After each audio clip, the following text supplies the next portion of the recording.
Let's see how this goes. Let's see how this goes.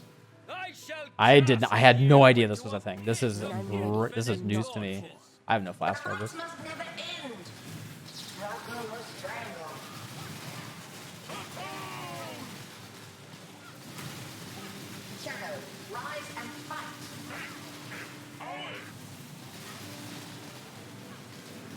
A veil of safety and security. I need more mana.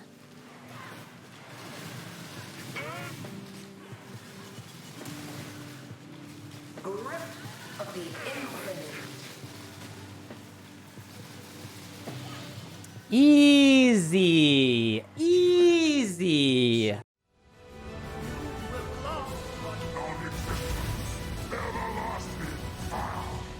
Oh, crossbow? Pew, pew, pew, pew. Oh, crossbow? Pew, pew, pew.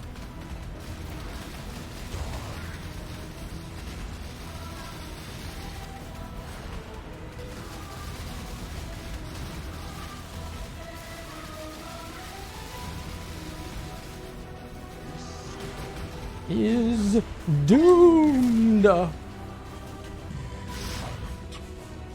Easy dodgy.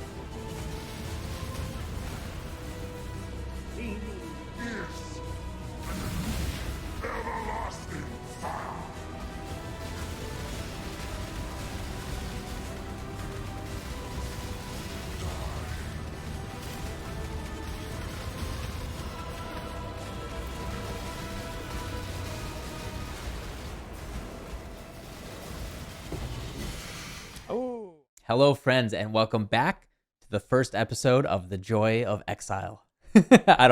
We're just playing around with that there. We'll see how that goes. This gives me a great opportunity to continually play around with fun mechanics in the game and really do a lot of discovery here and share that with all of you guys and maybe spark some inspiration and fun and joy. And sometimes there's some little accidents there that end up being really fun discoveries that you spend just a little bit more time nurturing that idea. And maybe that could even just turn into a fun build that you're proud of. But yeah, after finishing the arc of Arc, I kind of decided that, you know, it's time for me to play my favorite class in the game, a Raider. I leveled one up and I got to roughly level 68. And what I did is actually just opened up the patch notes and read through them.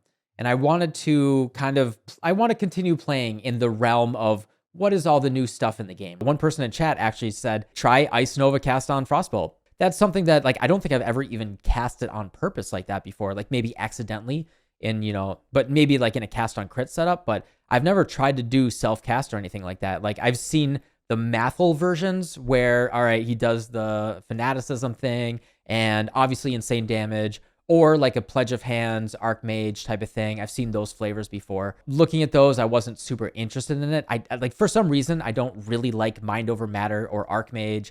And definitely fanaticism turns me off a lot, just like the weird mechanics of it. You know what? I will try it on this Elementalist and just see what it feels like. And the testing was actually really, really interesting. With my old lightning gear, like full lightning gear, almost nothing was actually helping the spell itself. I was doing T16 maps like immediately. I bought a 2120 Ice Nova gem. I went in the maps, didn't do anything crazy. I think I just had like a 1/1 Frostbolt, and I was able to like clear pretty well. The cool thing about this is because we're a Golemancer and all of the new cast speed modifiers on items, we can actually, by like stacking the Lightning Golem cast speed, we can get to like really, really fast casts. Like I think I'm somewhere around 14 Ice Novas a second with Spell Echo. It's pretty cool. And then that turns into 28 Ice Novas a second because they duplicate again after they're cast on Frostbolt. It's really, really neat. So that's enough of an intro. Let's get to some gameplay and I'll talk you through what we're doing here. All right, so the specific interaction that we're looking at here is that Ice Nova has the ability to be cast on Frostbolt. If the caster is near their Frostbolt projectiles, it will expand from a number of those projectiles instead. If this skill would repeat when cast this way, it will instead expand again from the same projectiles after a short delay. I want to cast multiple Frostbolts at once. I am doing that currently with GMP. Traditionally in the past, you could do that with First Snow, but they remove the additional projectiles from that jewel, much to our chagrin. But we want to cast multiple Frostbolts. Then with Ice Nova, we have that linked with Spell Echo, so it will cast 2 Ice Novas. And then after a delay, it'll cast 2 more automatically. Let's see that again. So yeah, I press it once and 4 Ice Novas come out. Boom, boom. Currently, with my cast speed setup, I have it casting every 0.15 seconds. Eventually, the goal is to get Tailwind, Elusive, Onslaught, any increased action speed that we can, and make it even faster. And I think it'll be pretty wild. Now, will I take this prototype that far and build into it? I don't know. I'm already looking forward to the Raider and all that. But I want to take this series and this opportunity to share with you fun, interesting mechanics on perhaps maybe off-meta archetypes that I want to inspire all of you guys to really make your own builds and just be aware of what's out there in the game. All right, we're going to do a fields map here. And as always, because we are what? Strongbox gamers, we run ambush on the map. Strongbox has been pretty nice to me. I can't help but keep it on my...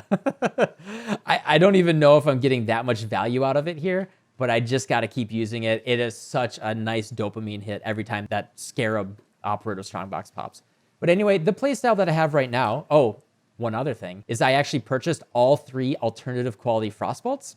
This is a really fun thing. So the alternate quality on Frostbolt, 40% increased projectile speed per second. What this is for speed clearing the maps. This is really fun, right? So we can throw our Frostbolts and they go faster and faster. We can use that to keep running forward and pushing the map as quickly as possible. You know, we got their Frostbolts and then they're going forward and we can keep up with our Ice Nova. We could actually clear really quickly. On the total opposite end of that is Divergent Frostbolt, less projectile speed. So this is for single target situations where we don't want our Frostbolts to move at all and we just want to cast a lot in one spot on the map. This is actually really fun for just having that really nice consistent damage in a boss arena. And then the one in the middle, this is the balanced one that I like, is Phantasmal Frostbolt. They have a chance to return to you. So this way they're going out at a normal speed and then I'm casting on it, but then half of them will come back. And that way I don't have to recast my Frostbolts. This is for like, you know, general clearing. Sometimes we'll do a Harbinger, sometimes we'll do a Strongbox, and I'll just usually always have Frostbolts on the screen. Now, why were those numbers so big, you might ask? You say 49% chance to return to you. Interesting. That's because I am using the Ashes of the Stars amulet. If you haven't seen this thing yet, it is awesome. It's a new amulet that came out this patch, and it is this might be my favorite new unique added to the game in a while. 30% quality of all skill gems, +1 to the level of all skill gems, 20% increased reservation efficiency of skills. This makes it much easier to fit in multiple auras, and 10% increased experience gain of gems. Well, if mine were defined better. We can do that for leveling up our gems in our offhand, and we can do things like use alternate quality gems to really push the value of those, right? So instead of 20% less projectile speed, it's now 49%, 50% if it was perfectly divined. That's really cool for pushing what we're able to do with our alternate quality gem. In addition to that, for roughly 10 to 20 chaos, I bought all anomalous summon golems. What these say is up to 20% increased buff effect. Well, on top of that, with the Ashes of the Stars, we now have 50% increased buff effect on all of our golems. That is stacking with the increased buff effect that we get from Liege of the Primordial, Elemancer, and from Golem Commander. It's pretty darn cool. It's pretty darn cool what we're able to do. This item is just so neat. I'm a really big fan. When you're putting your builds together, think about what could I do? Like, look at the alternate quality gems. Here's a fun little thing you can do as well.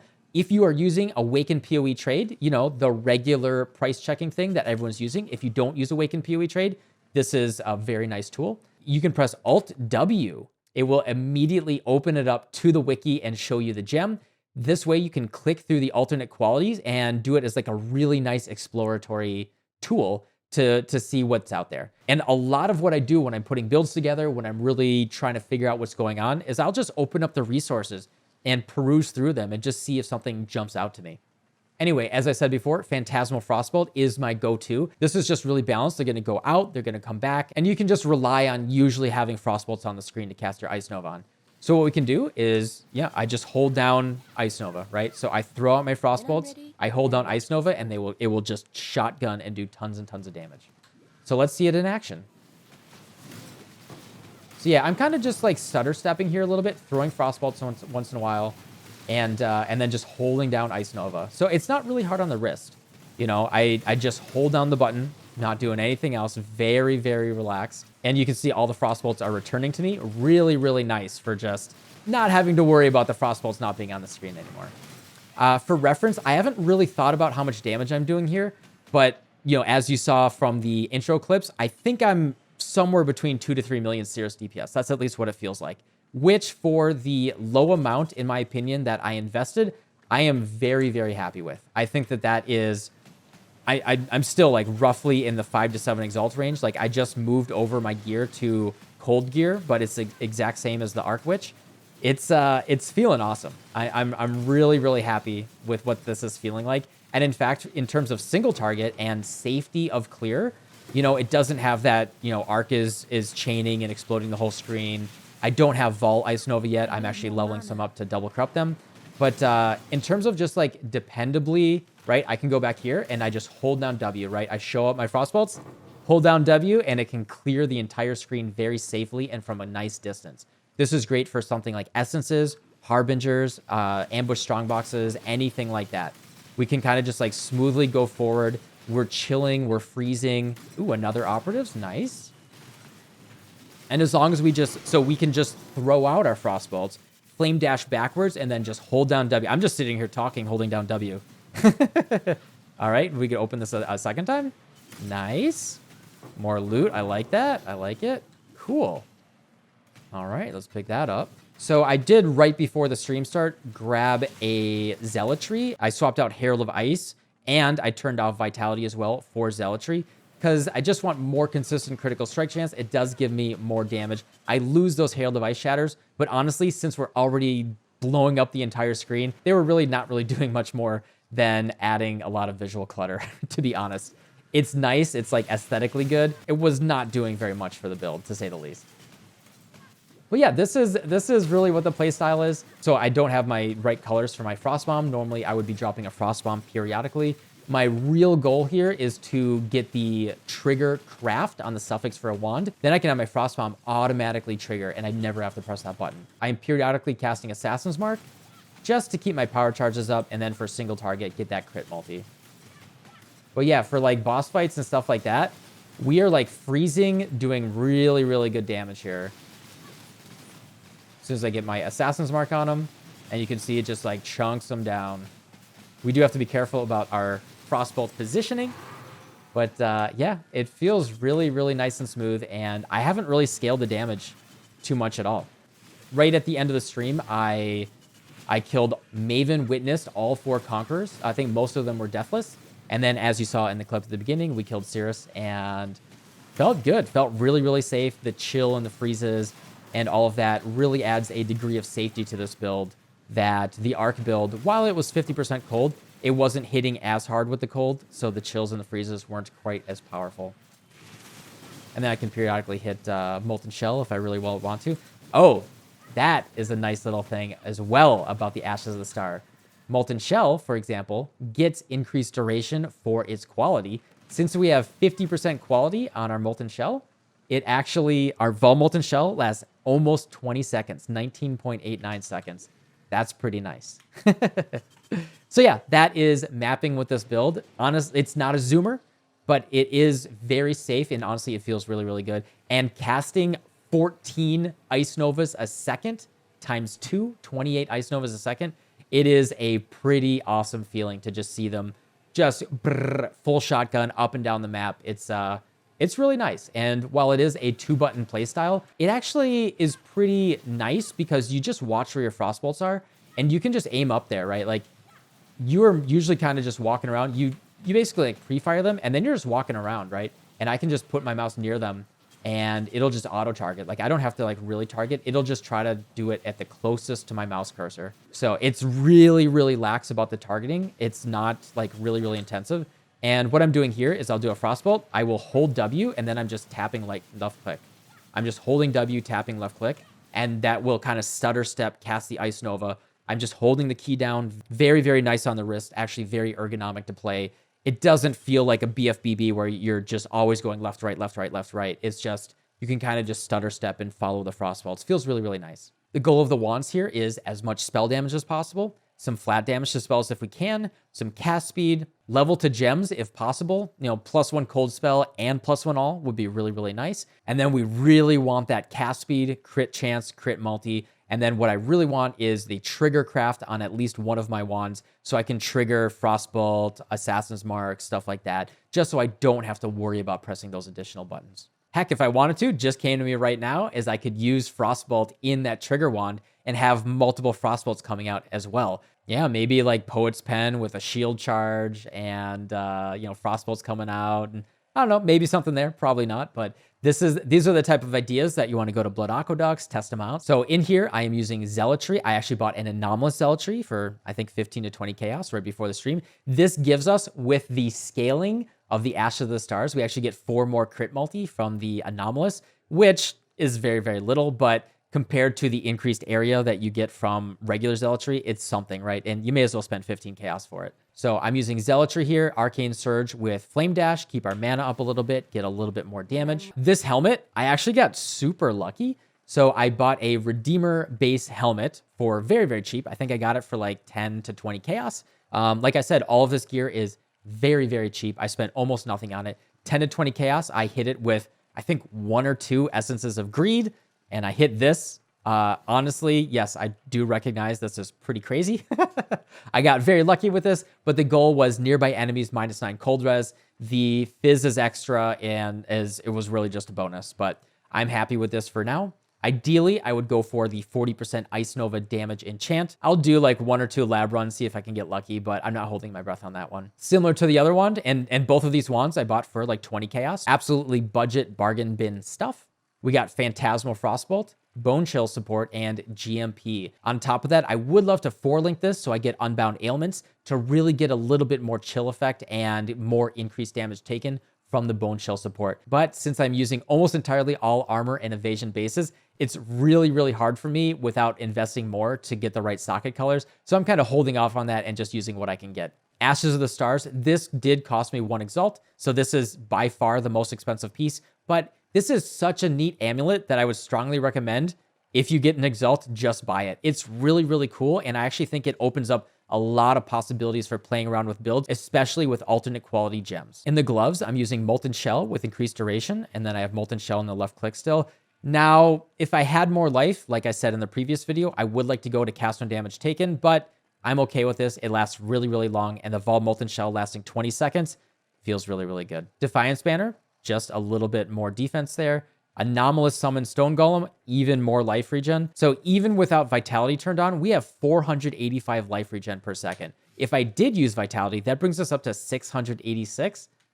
That's really, really cool. If you want to be more defensive oriented, what I would actually recommend is replace Zealotry with Grace and really get some armor and evasion bases. That will make you overall feel way, way tankier. But I just want to push the damage a little bit more. I do have some decent death resilience right now. I don't mind if I die. I am testing a build. But if you want to build this into something that is really final, feels really good in most of the content in the game, I would almost definitely do that Determination plus Grace plus Defiance Banner plus as much spell suppression as possible combo. The classic that everyone is recommending these days. It's just too good. In the boots, Anomalous Summon Lightning Golem. I am using the highest level clarity that I can. Honestly, I want to go for a level 21 clarity.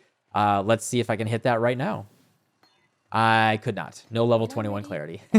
A live volleying right here for y'all. Really, like, because we're trying to cast as quickly as possible, mana does become an issue. We're using an Enduring Mana Flask to really see how far we can push that, but it is a little bit of a struggle. That's going to be like kind of the inflection point. On the rings, you probably want the minus mana cost. You probably want a Replica Conqueror's Efficiency Jewel. That will -9 even. That will give you another -9 minus mana cost. That will give you another -9 mana cost. Holy cow, that was hard to say. Which, if you get another -7 on both your rings, then you're good to go. You could probably even undo some of the mana stuff that we have here. I am using Nimbleness here with the spells cause you to gain mana equal to their upfront cost every 5th time you pay it. If you take a look, the 5th time that I cast, you'll see my mana take like a really nice jump. You'll see it like really counter the cast time, and that just like it basically gives you a free cast every 5 casts, which is really nice for 20% off the mana cost, right? So that's pretty nice. And then on top of that, 10% reduced mana cost of skills. We have Prodigal Perfection. So as you can see, like, mana cost was an issue. Anomalous Summon Chaos Golem, and finally Anomalous Summon Ice Golem. All of these golems being fully juiced up makes it really nice for that quality of life. In the body armor, the most important links that we have is Ice Nova, Inspiration, we need that minus mana cost, Spell Echo support, we need to cast as much as possible. We want to go real fast. I'm using Ice Bite support here actually to get Frenzy charges, to get even more cast speed, and to get an additional more damage multiplier with those Frenzy charges. Now, ideally, I would get the Frenzy charges from something else, and I would have Elusive Tailwind Onslaught boots, so I have all of that making me faster as well, but as we're keeping this really, really budget, we're making some concessions. Not to mention that because of the increased effectiveness of added damage from the patch notes, the flat damage from Ice Bite actually gives us more than you would think, to the point where it's actually very competitive with Hypothermia. So this is actually not that much of a compromise, and we get Frenzy Charge generation. It's pretty cool. And then for now, I'm just using increased critical strikes and increased critical damage. Ideally, we cap our critical strike chance somewhere else. And I think I am way over critical strike chance. I haven't even opened up POB. All of this is from my head and experimenting in the game. I should open up POB and double check those things. I do think I'm way over cap. Ideally, I can remove this gem, put in something like concentrated effect for single target, or the opposite of that, increased AoE for just really, really effective clearing. As you can see, if you did see the last video, the tree is exactly the same as the Arc Witch, except for a couple changes. I went for cast speed here just to get more cast speed. We went for a little bit of a mana concession here. We went for some increased AoE, and I believe that's it. I think that those are all the changes. More cast speed, more AoE, and more mana management. And in fact, this Thread of Hope is very, very inefficient for us. We're not getting Heart of Ice. Yeah, Golem Commander is good, but this is actually pretty bad, right? We're not getting that much out of this Thread of Hope. I think it's good enough to still keep, but I'm not sure that this is actually as good as it was for the Arc build. For future plans, funny enough, I actually want the exact same body armor as I wanted for Arc.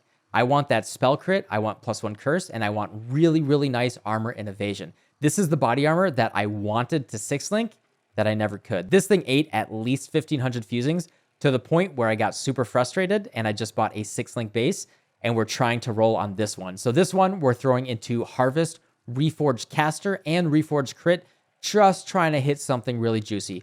Once I have that, we actually already colored it. Put that on, replace this guy, and that will be a really nice defensive and offensive upgrade for the build. For the belt, I'm still wearing like my day 3 belt. For the upgrade, what we want is the exact same thing as the Arc build, is I want Reforge life on this thing, and I want to hit increased life and increase maximum life on the percentage there. That is a Hunter and Elder based mod. Once we have that in the Stygian Vise, it will give us way, way more life. Like to the point where I might even get more life. It's almost exactly the same already, right now with where it's at, and it has, no flat life on it. So that is an upgrade that I want to get there. So here's a fun thing. Once I get +1 curse on this body armor, we'll actually be able to triple curse.